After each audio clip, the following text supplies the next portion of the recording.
Today, we are diving into one of the most famous and maybe most misunderstood periods in all of history, the Renaissance.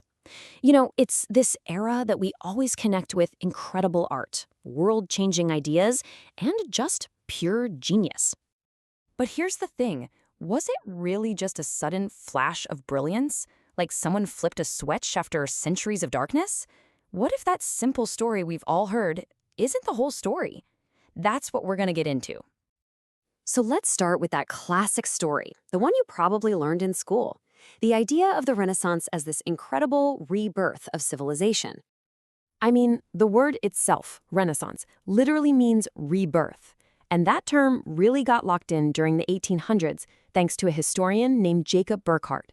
He's the one who popularized it to describe all the huge cultural shifts that happened in Europe between the 1300s and the 1600s. You see, the thinkers of the time saw history in these three distinct acts. First, you had the amazing ancient world of Greece and Rome. Then, what they saw as a long, gloomy, dark age. And finally, their own modern time, which they believed was bringing all that classical greatness back to life. And this revival didn't just happen randomly. The spark really ignited in the city-states of Italy. Now, Italy wasn't a single country back then, but this collection of powerful, independent cities. Places like Florence and Venice got super wealthy from trading with the Byzantine and Islamic worlds. This created a ton of money, and crucially, the wealthy patrons who were ready to spend it on incredible art and bold new ideas. And all of this wealth and city life created the perfect conditions for one of the biggest ideas of the whole era, a brand new focus on human beings, on the rise of the individual. The engine driving this was a movement called humanism. Now, it's important to know, this wasn't about being anti-religion. Not at all. It was more of an educational shift. It moved the spotlight away from a purely church-focused view of the world and put it onto human beings, our potential, our dignity, our achievements. And the way they did this was by going straight back to the source, the classic writings of the ancient Greeks and Romans. And you can literally see this shift in the art. Just look at the difference here. On one side, you have Giotto's painting of the child Jesus. It's filled with this new, very real human emotion. And then you have Leonardo da Vinci's self-portrait. It's all about realism, detail, and this powerful sense of individual genius. It's a total game changer. A humanist thinker named Pico della Mirandola just nailed this feeling. He said that by studying and debating what he called a wrestling place of letters, our minds actually get stronger, more powerful. That idea is the absolute core of what humanism was all about. Okay, so you've got these incredible, revolutionary ideas bubbling up in Italy. But how did they catch on everywhere else? How did they change the world? Well, the answer is technology. This is the story of how ideas went viral, 15th century style. I mean, just try to wrap your head around this. Before the mid-1400s, every single book in Europe had to be copied by hand.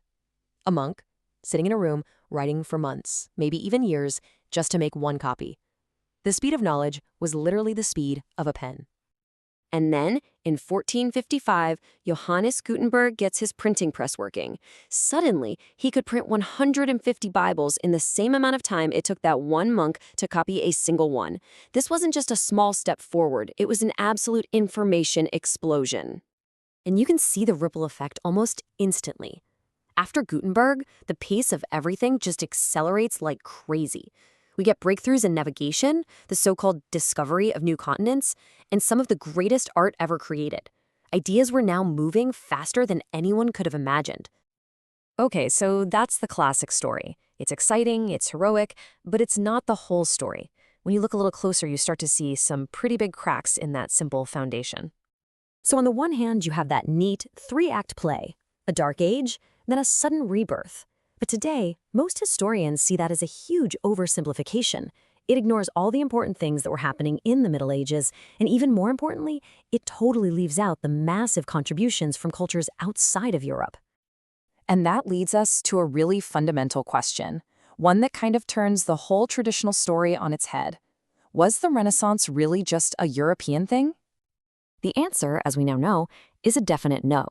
A lot of that lost Greek and Roman knowledge that Europeans rediscovered, well, it had been carefully saved, translated, and expanded on for centuries by Arab scholars. Philosophers like Ibn Sina and Ibn Rushd were the vital link back to guys like Plato and Aristotle. And even the printing press itself owed a lot to earlier innovations from China and the Mongol Empire. The Renaissance was way more globally connected than the old story lets on. And here's another crack in that perfect story. This new age of the individual had some serious limits. While wealthy men were being educated to go out and change the world, the ideal for women was, well, very different. For the most part, their world was confined to the household, and they were left out of this new vision of what it meant to be an individual citizen. So when you put all these different pieces together, it kind of forces us to rethink what the Renaissance was all about. It really wasn't some sudden rebirth that happened in a vacuum. It was a much more complicated, messy, and intense period of transformation. A time of huge changes, yes, but also a time with deep roots in the past and with branches that stretched all across the globe. So, what are the big takeaways here?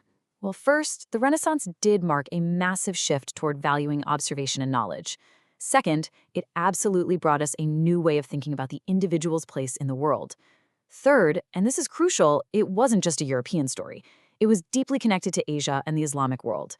And finally, with all its messiness and complexity, it really did lay the foundations for the world we live in today. Which leaves us with one last question to chew on. If the Renaissance wasn't a simple rebirth out of the darkness, then what was it? Maybe it was something even more complex, more global, and when you get right down to it, a whole lot more interesting.